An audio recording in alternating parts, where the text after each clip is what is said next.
Europe 1, il est 7h45. L'interview vérité. Thomas Soto, vous recevez ce matin l'explorateur et médecin Jean-Louis Etienne. Sa présence contribuera peut-être à rafraîchir la température. On a appris que Vladimir Poutine viendra à Paris dans 3 semaines pour la COP21. Bonne nouvelle. Ça montre en tout cas que tout le monde semble vraiment se sentir concerné. Bonjour Jean-Louis Etienne. Bonjour. On va venir à cette COP21. Mais d'abord, quel beau week-end, quel beau mois de novembre au soleil, en terrasse.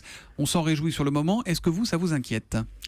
C'est-à-dire que ça a déjà existé dans le passé, si vous voulez, mais ce n'est pas le soleil aujourd'hui qui justifie ce réchauffement. Le soleil en novembre, il est déjà très bas sur l'horizon.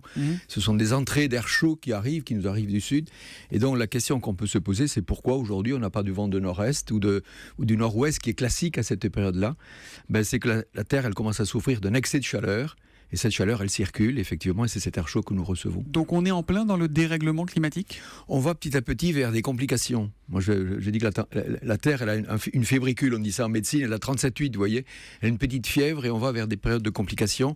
Et ces phénomènes climatiques sournois ou certains intenses qui arrivent, c'est leur intensité, si vous voulez, et leur multiplication qui est la signature de ce dérèglement. C'est les inondations du côté de Cannes il y a un mois, la Martinique ce week-end, c'est ça aussi ? On met tout ça dans le même lot cette flotte, si vous voulez, elle vient pas du désert. Celle qui est tombée à Nice, elle vient de la Méditerranée. Et l'excès de chaleur accumulé par la Méditerranée en été fait que ça s'évapore et ça précipite. Et donc, plus il y aura de la chaleur, plus il y aura de l'évaporation, plus il y aura des précipitations, plus il y aura de cyclones. Si vous voulez. On entre dans un dérèglement. Et les phénomènes extrêmes, parce qu'on se souvient que l'an dernier, en décembre, il n'y avait pas un pet de neige, pas un flocon de neige en montagne, et puis qu'après, ça avait été, pendant Noël, une tempête incroyable. Il va falloir s'habituer à vivre avec ça aujourd'hui. On y est déjà ou pas ? Oui, nous, on peut s'y habituer, si vous voulez. Par exemple, ceux qui sont touchés, c'est le milieu viticole. Ils ont fait des vendanges 15 jours plus tôt cette année en moyenne. Donc il y a une modification petit à petit qui va s'opérer. Il y a des sécheresses. Donc, y compris pour le milieu de l'agriculture ? Ah oui, l'agriculture va souffrir. Il va y avoir des sécheresses, des déluges, effectivement. Il va falloir stocker de l'eau pour les périodes. Ça c'est quelque chose sur lequel il va falloir s'habituer. Oui. Alors il y a une soixantaine de ministres de l'Environnement et de l'Énergie qui sont à Paris depuis hier et jusqu'à demain pour essayer d'accélérer un peu les discussions pour que cette COP21 qui débutera le 30 novembre débouche sur quelque chose. Vous y croyez, vous, à la COP21 ou pas, Jean-Louis Etienne ? Oui, davantage qu'avant, parce qu'on se rend compte qu'il y a une mobilisation planétaire aujourd'hui. Vous venez d'annoncer que Poutine serait là, il y a la Chine qui a pris des dispositions, Obama a pris des dispositions dans le bon sens, je dirais, le week-end dernier. On sent que ça bouge. Alors donc, ça bouge à l'échelle politique, ça bouge à l'échelle des territoires, ça bouge à l'échelle des industriels, des particuliers. Donc on sent que la Terre est imprégnée déjà de bonnes dispositions. Donc je vois mal. C'est les diplomates aujourd'hui qui ont les clés du climat. Ils sont en conclave et ils vont décider. Mais pour qu'ils décident, il faut leur donner des indications intéressantes, si vous voulez. Et donc la réunion des ministres de l'Environnement permet effectivement, chacun revient auprès de son chef d'État en disant « Attends, on n'en fait pas assez, là il faudrait faire un petit peu plus. Il faut améliorer la feuille de route qu'ils ont proposée. » Et puis il y a des choses très concrètes, on en parlait tout à l'heure, des villes qui risquent de disparaître. Si on cantonne le réchauffement à 2 degrés d'ici la fin du siècle, on parle de Shanghai en particulier, de Hong Kong, de Bombay, voilà, c'est ça. Oui, on réfléchit en terrien quand on parle climat, mais c'est l'océan qui joue un rôle essentiel. L'océan absorbe 93%, et c'est énorme, entendez, 93% de l'excès de chaleur aujourd'hui.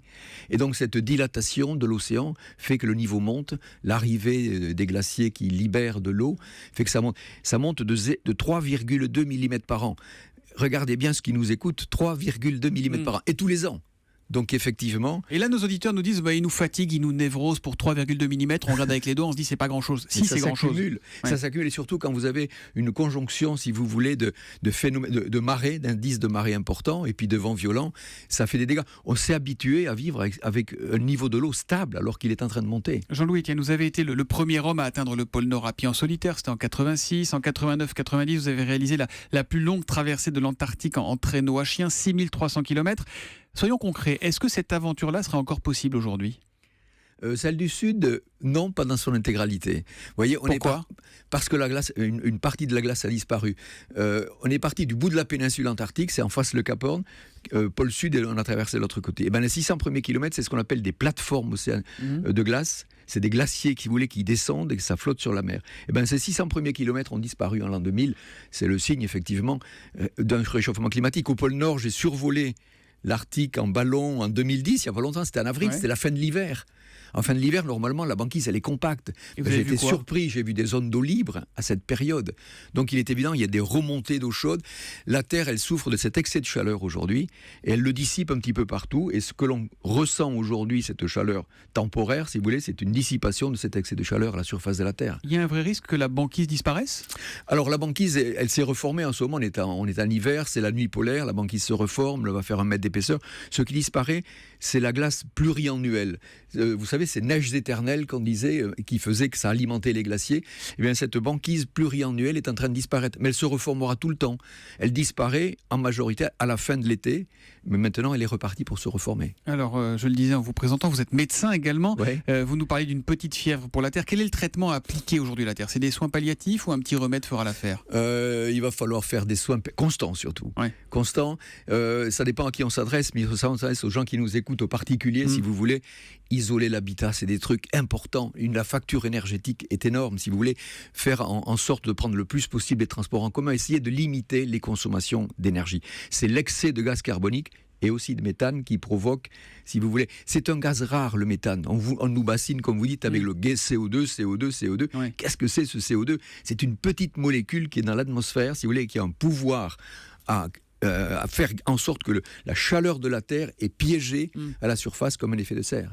Merci Jean-Louis Etienne d'être venu en direct sur Europe 1 ce matin. Je renvoie nos auditeurs qui voudraient prolonger ce moment avec vous à votre dernier livre qui s'appelle Persévérer et qui est publié chez Paulsen Éditions. Merci, bonne journée.